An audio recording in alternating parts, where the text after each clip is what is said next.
and then being in a room over and hearing it scream its head off when somebody's cracking its ribs. But see, when Alli Carter came back and, also addressed it.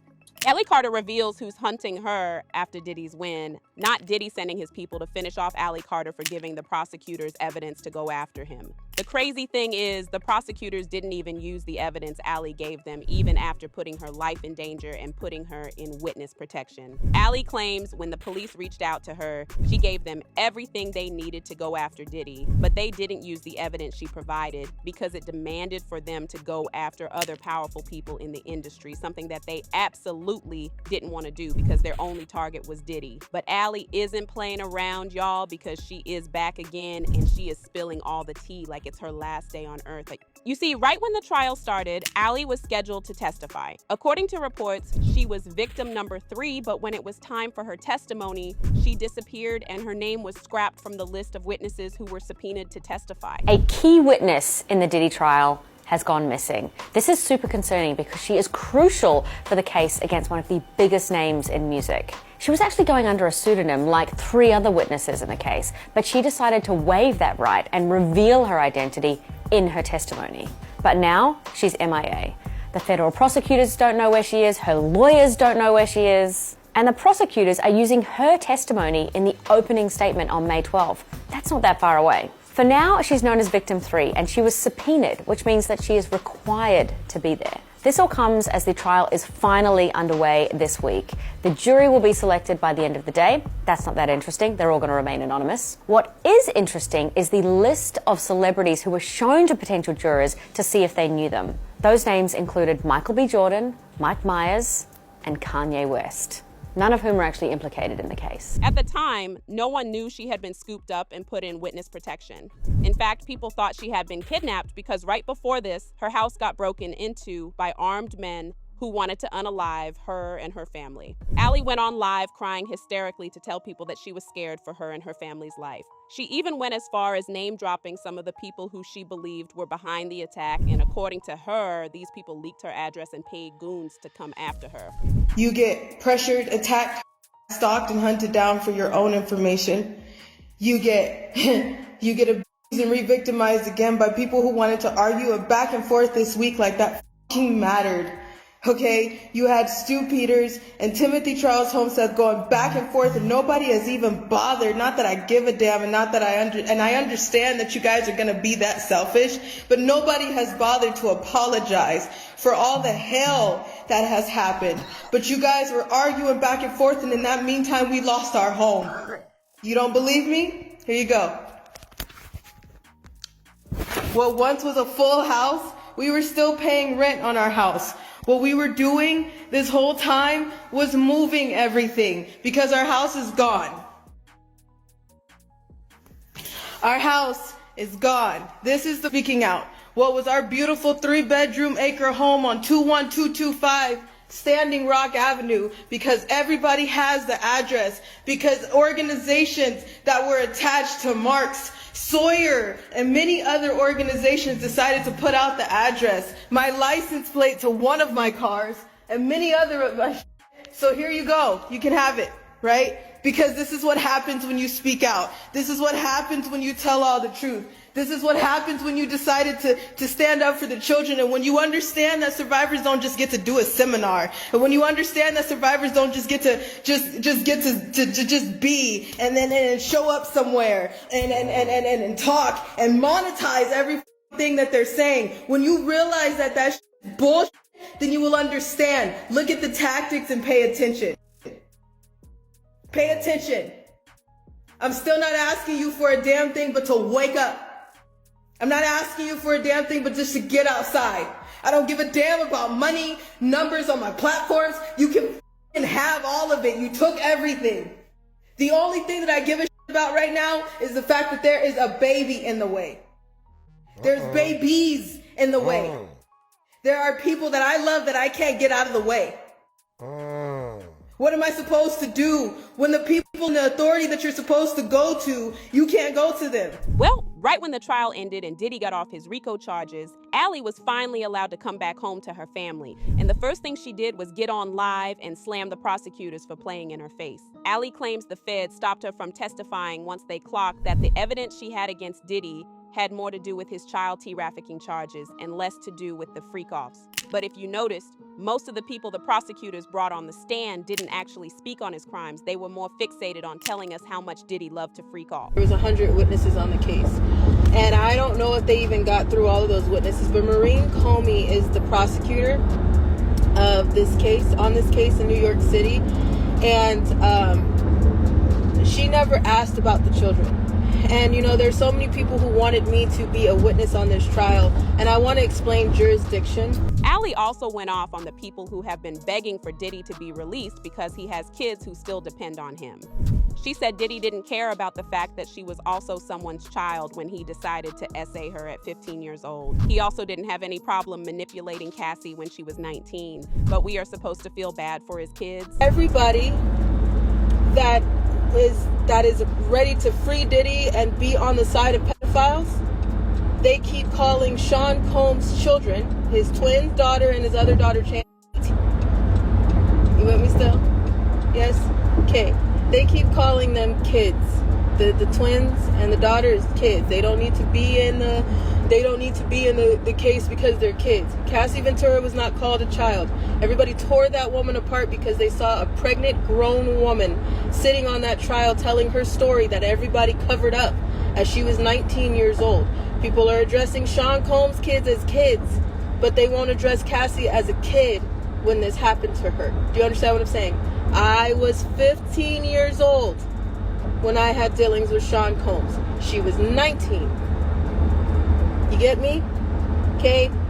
We're not talking about the other children that were on this case. Now, as you guys are seeing, I told you, the justice system is rigged. I don't know how many ways people need to say that, see it for themselves, research it, dig on it, and not understand that the justice system is rigged. And we've been saying that since the beginning. We went through court cases. We went through private investigators. This is how we have the insurance and the documents and the things and the receipts that we have, because we have been through this so many times before, where the victim is the one who gets the most hell and the predators walk. Alli accused the prosecutors of helping Diddy get off on those charges. She brought up the fact that the feds knew about Diddy's freak-offs and criminal enterprises all the way back in the 2000s, but watched him keep rolling with it till Cassie's lawsuit put pressure on them to do something to please the public. All the way from the hotel staff who cleaned up the rooms after the freak-offs, to the hotel managers themselves erasing CCTV footages, to bodyguards getting paid to blow up cars and kidnap people, to even the DA initially trying to deny Diddy's illegal activities till the lawsuits starting flying in the masses. A lot of folks knew, but kept quiet because of the money they were getting from him. The FBI covered it up for how long? This case was back in 2000, early 2000, right? So let's talk about who's guilty here. The DOJ released a video that at first everybody said they couldn't find a video of Cassie Ventura being. They couldn't find it. It didn't exist.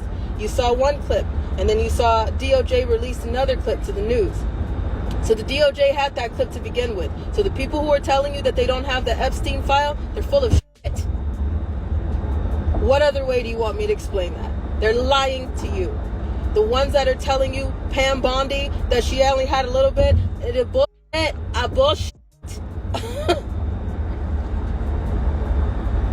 Because they told you the same thing, and now you're seeing it with the Sean Combs case. They told you they just had a little bit of a video, and then it got released. That's on the DOJ. They lied to you. They told you that nothing happened, that this man, Sean Combs, was just this rap mogul that everybody loved. No, he couldn't have hurt nobody. He couldn't have did anything. And then all this stuff came out. Well, he did that. But yeah, he couldn't have did anything else. And then something else came out. Okay, well, maybe he did that too. But he couldn't have did anything else. And then something else comes out. How many people did you hear say, I left a party early? I knew about abuse. I knew about children being there. I knew about him the hell out of females. I knew about the parties going on with multiple people, so it wasn't just Sean Combs. I knew about all of that, but I left early. So guilty. How many people did you hear say about Cassie Ventura that I knew that she was being abused? I knew that she was wrong. I knew what he was doing, but I'm just now speaking about it. Guilty. Coward. How many maids did it take to clean up a penthouse suite? Know that there was blood and glass everywhere, but they kept their mouths shut because they got paid. Guilty. So we're not talking, let's go back down to the bottom. The hotel manager that you guys never seen his face at first of this hotel, he heard the beat. He heard the screaming. He knew what was going on. He knew that Sean Combs was in there. He knew that he had other girls with him. He knew what was going on. He had the footage. He talked to the security. That hotel manager is who took that footage from the security and said, okay, hand me some money or help me be quiet. I'm going to shut the hell up. You did not hear anything from that hotel manager until now. But they told you, that hotel manager, if you would have went back then, they would have told you, no, we don't know anything. Cover up. Guilty. The security that were on shift that night, that knew about this footage, that knew he dragged her down the hallway, that knew he kicked her in the back and all over the place. The hotel security that knew about that, they looked away. They got paid off. Guilty.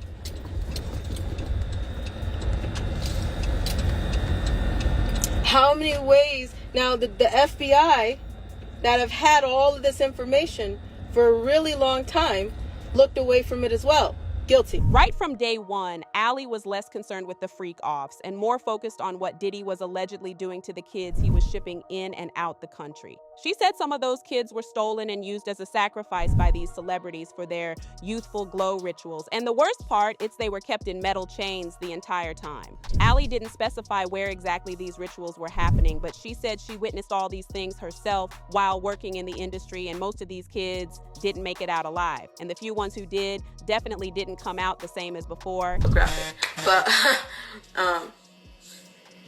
right now, I think a lot of people are not ready for someone to tell you that there are 3-4-year-olds that people take pride in sticking bars up children. I don't think people are going to be able to stomach the fact that people tie 2, 3, 4, 5-year-old children to horse stables and have horses and dogs race them, and then they get off on that. I don't think people are going to be able to stomach the fact that people hang children upside down in satanic ritual abuse meetings, and they literally hang them. Literally, by metal prongs, they hang them to get blood dripping out of them, and people go up under and like you're under a rainfall to take their blood. There are situations that I don't think people are ready for. We're not touching the seriousness of trafficking. Like the videos that I've made, the videos that I've started to make, this is not even touching. This is the gist of it, and I think so many people are quick to raise a sign and say adrenochrome, but you don't know what it means, and you don't know why it's such a thing, why it's such a strong thing in trafficking, and how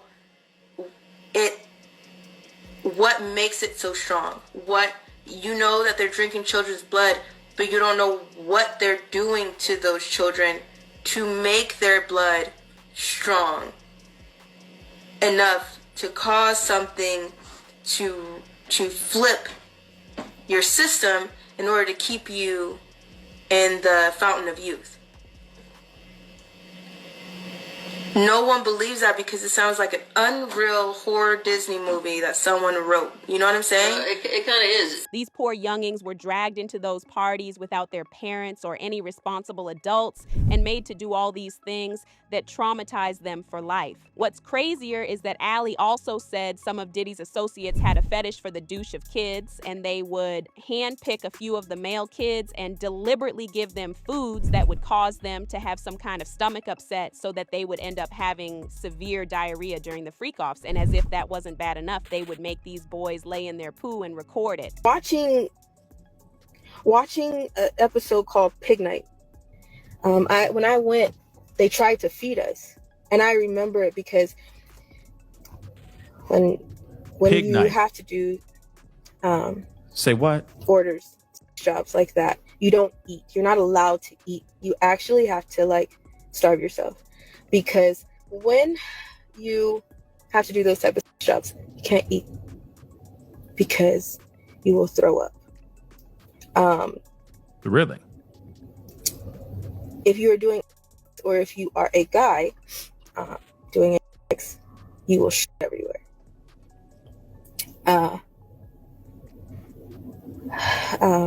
Oh boy. When this happens, your pimps will get mad at you. Really mad at you. And if that is a fetish for someone, they use that to their advantage. So if you throw up on someone, you will have to eat it. If you on someone, you will have to lay in it. Now, when it comes to her getting hunted down like an animal, word on the street is Diddy isn't the only one coming after her. Alli revealed the secrets of a lot of other powerful people in the industry, and now they're all coming after her as well so they can silence her for good. During her recent live, she literally broke down in tears, talking about how her life has been getting threatened since she got back from witness protection. As usual, people had their own thoughts, like this person who said, "They all need to go to prison. It's always about the money. Disgusting. Stop following these people." Another person said, "It's so obvious that something is wrong in this case, but so many people don't want to know what's happening. They just want to be happy in their ignorance." But now I want to know your thoughts. What do you think of Diddy hunting down Alli Carter? And do you think Alli will make it out alive by the end of all this? Let me know your thoughts in the comment section below, and don't forget to click here to watch this other messy video.